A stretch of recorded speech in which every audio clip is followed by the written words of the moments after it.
Salut à tous. Aujourd'hui, on va parler à la fois Transformers, et 40 ans Transformers quand même, et Macross, 42, mais 40 ans pour le film.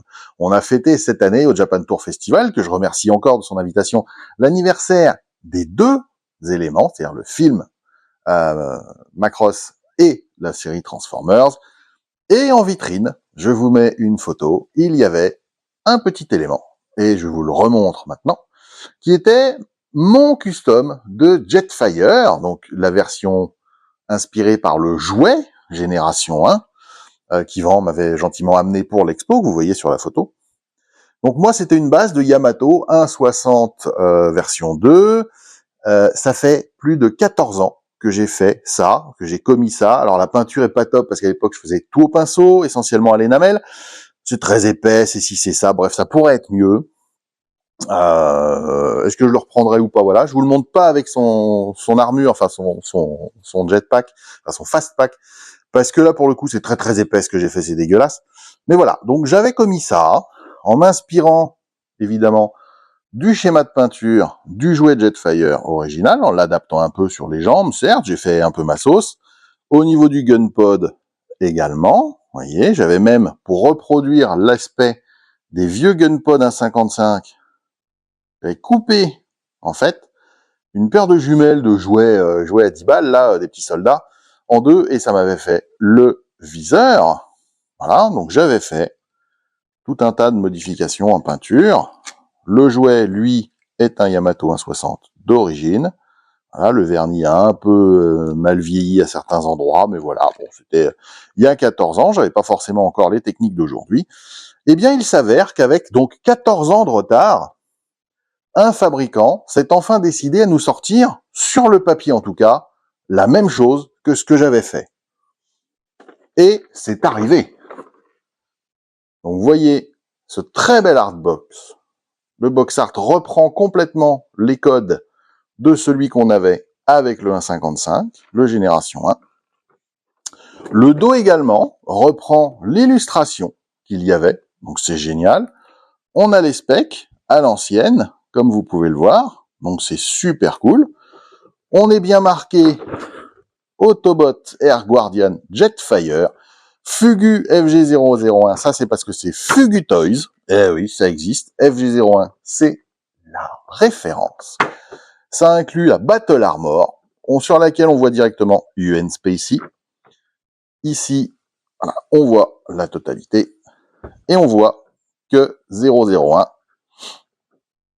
la marque avec les bones, le symbole de l'UN Spacey.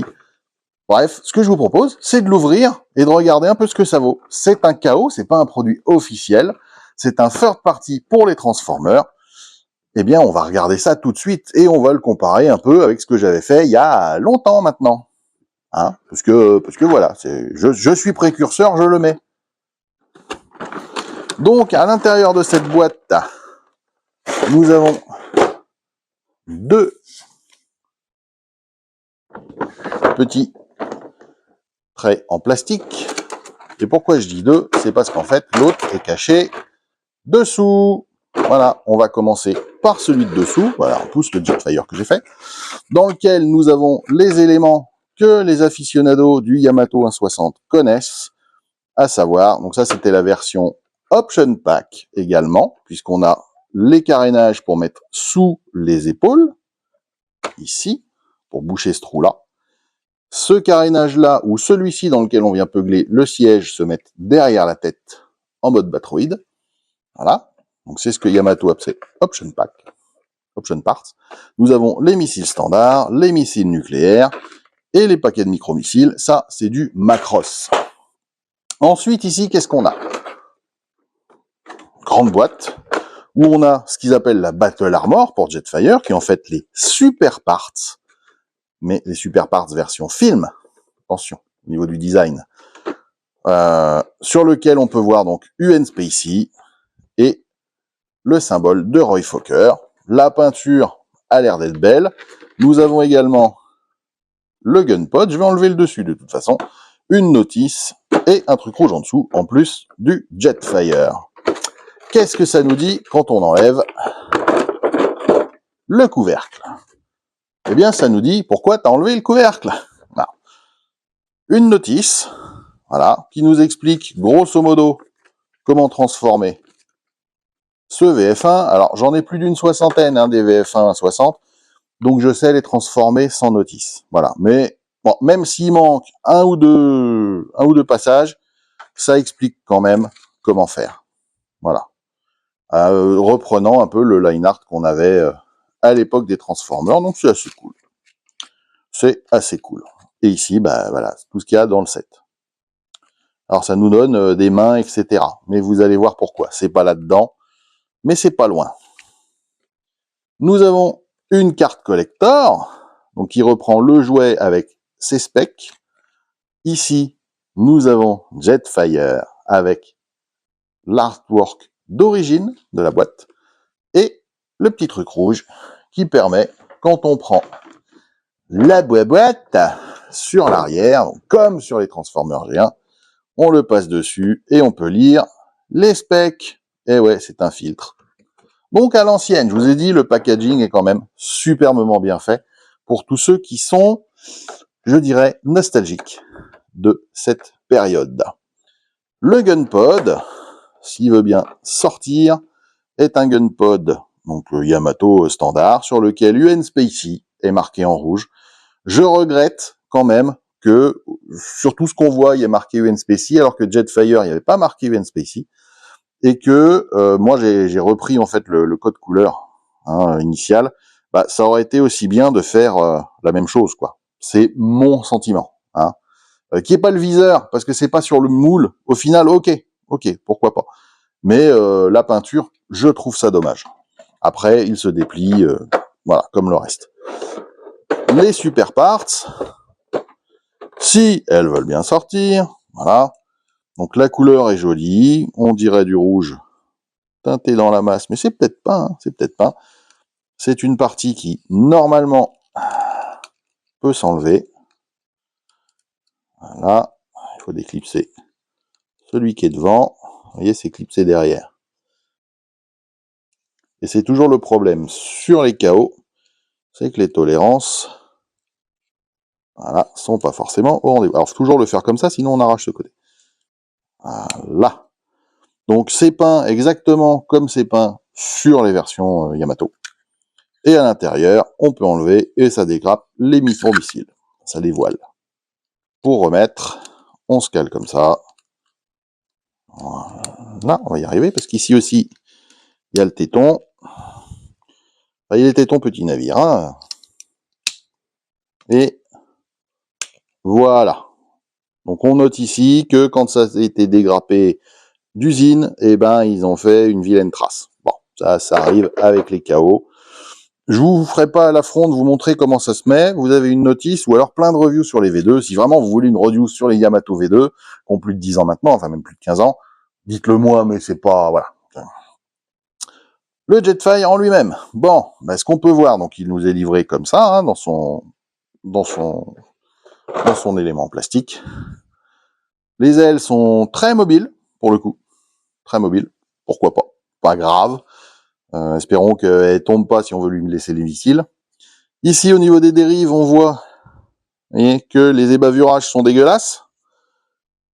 Mais carrément dégueulasses. Et ça veut dire que quand on va venir les mettre comme ça va potentiellement nous gêner. Vous voyez? Bon. Ça a l'air de fonctionner, mais il y a quand même un espace. Bon, voilà. Le problème des KO, c'est toujours les ébavurages. Pour la transfo, voilà. Ici, on a des tampos qui ont été rajoutés par rapport au moule d'origine. Donc, quand je dis qu'ils pouvaient changer les tampos pour le reste, bah, ils auraient peut-être pu le faire. Alors, sur les photos proto, il y avait marqué Roy Fokker. Ils ont quand même changé la tempo ici pour Air Guardian. Hop, Jetfire. C'est quand même vachement plus sympa. Voilà, des deux côtés. Ici, bah, les marquages Spacey. Sur les jambes, UN Spacey. Je trouve ça dommage, personnellement. Après, il ressemble quand même à un VF1. Et il y a Jetfire. C'est pas mal. Mais vu qu'il y a UN Spacey partout, moi, personnellement, ça me dérange quand même. On va le transformer vite fait pour voir un peu comment se comporte ce KO. Donc on commence toujours par les jambes. Je vais le mettre en Batroid directement pour comparer au mien. Hein. Voilà. Pour l'instant, ça va. Alors, ce qu'on voit ici, vous voyez les jeux, au niveau des jambes, ça veut dire que soit il y a de l'ébavurage mal fait, soit c'est trop serré, ça commence à péter, soit les deux. Hein. Donc, je vous suggère, pour ceux qui savent, démonter les jambes, gentiment, et regarder un peu quel jeu il faut revoir. Les mobilités sont pas trop mal. Je pense que ce sont des détails, mais voilà. Donc derrière ces trappes-là, il y a les trains d'atterrissage. Ça peut être aussi un problème au niveau des trains d'atterrissage. Ici, on est en noir, là où sur le moule d'origine, on avait les feux de position. Bon, moi, je les ai pas reteintés. Là, ils les ont teintés. Pourquoi pas? Hop, ça s'en va plutôt bien. Voilà. Alors faites attention sur les VF1 Yamato, ces pièces-là, au niveau des ce qui fait les réacteurs, ça a tendance aussi à parfois s'en aller. Ça se décolle. J'ai eu ça sur quelques et des officiels, hein, des originaux. Donc, on peut pas dire c'est la copie qui est pourrie. C'est voilà, c'est la colle qu'ils utilisaient à un moment donné. Donc ça, on est ok. On va venir comme ça. On va s'occuper des bras. Alors pour ça, on va voilà. Donc il faut toujours appuyer ici pour pas que ça casse là. Voilà. On va mettre ça comme ça pour l'instant. Comme ça permet de pousser ici plus facilement. Donc on sort les bras. Donc ça cassait avant ici, sur les premières versions du Yamato. Ici on voit, par rapport à cette pièce-là, qu'on est sur la dernière version du moule Yamato. C'est plus large. Avant ça s'arrêtait là, il fallait le glisser, c'était embêtant.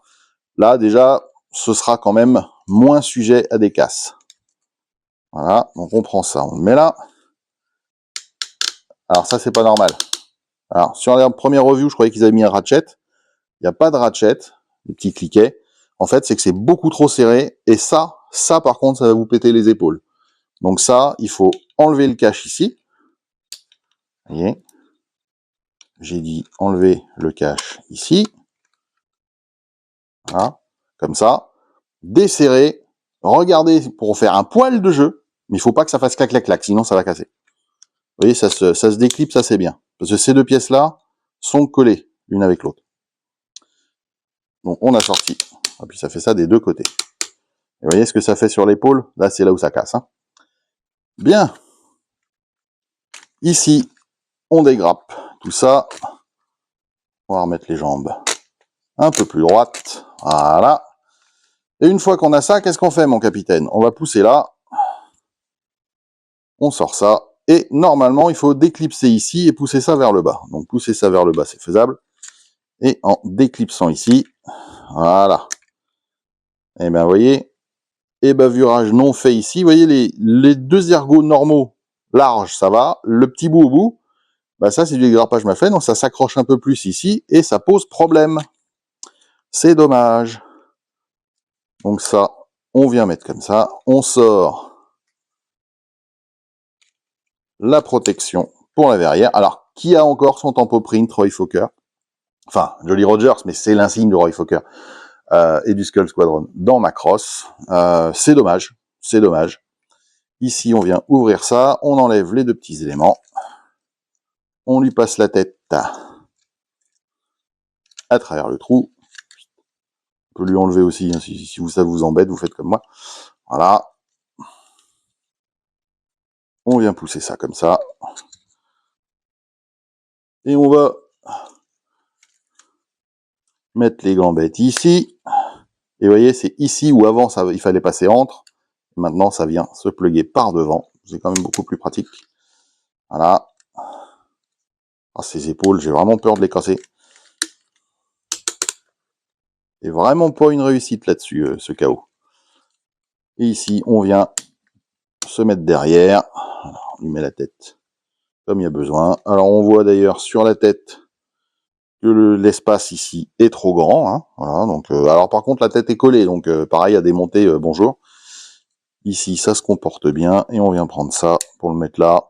Ça va. C'est vraiment les épaules, moi, qui me posent problème. Voilà, on va voir ce que ça donne quand on va sortir les mains.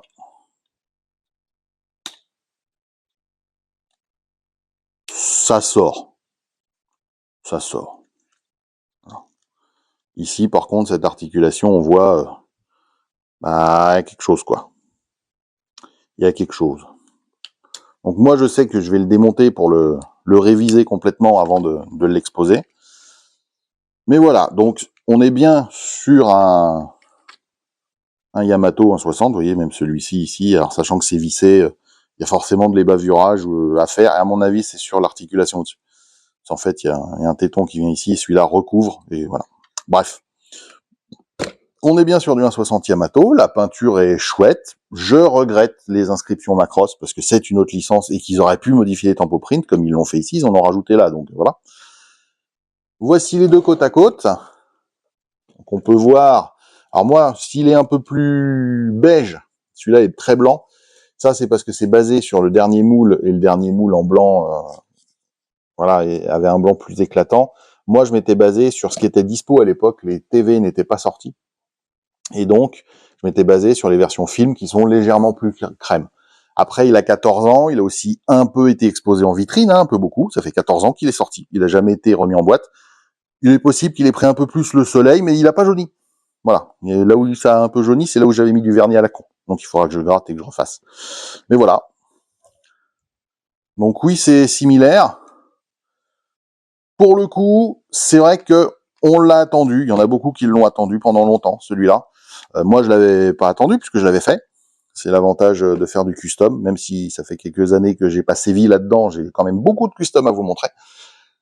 Le kit frais de port compris et douane comprise complet m'avait coûté 150 €. J'arrondis, hein, mais voilà, 150 $ très exactement, parce que j'ai pris la version Deluxe avec le stand. Je vais vous montrer ça tout de suite. En plus de la boîte comme ça, arrive cette boîte-là.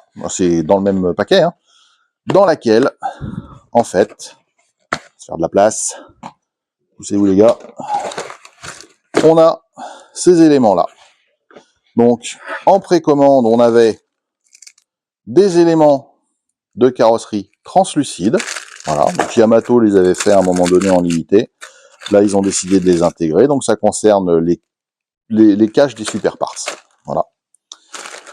Et nous avons un stand qui est la copie parfaite du stand Yamato, qui simule la pince de lancement dans Do You Remember Love. Franchement, au niveau... alors déjà, c'est la version métal. C'est assez propre, c'est très très propre. Et en plus, au niveau poids, bon, on est bien, quoi. Voilà. Et ça, qui normalement se trouve dans la version standard, à savoir les mimines du VF1, qui sont, celles sont fixes, les autres sont articulées, hein, celles qui sont sur le jouet sont articulées. Et ici, nous avons les supports de stand pour l'adapter là-dessus. Donc voilà où ils sont, ils figurent dans le contenu de la boîte, sinon je pense que le sachet se balade quelque part dans la boîte. Donc dites-moi ce que vous préférez. Moi, c'est vrai que j'ai tendance à préférer le mien parce qu'il est plus conforme à ce qu'on avait sur le jouet de Jetfire de l'époque. C'est aussi pour ça que j'aime le montrer, c'est parce que je trouve que j'avais quand même bien travaillé il y a 14 ans.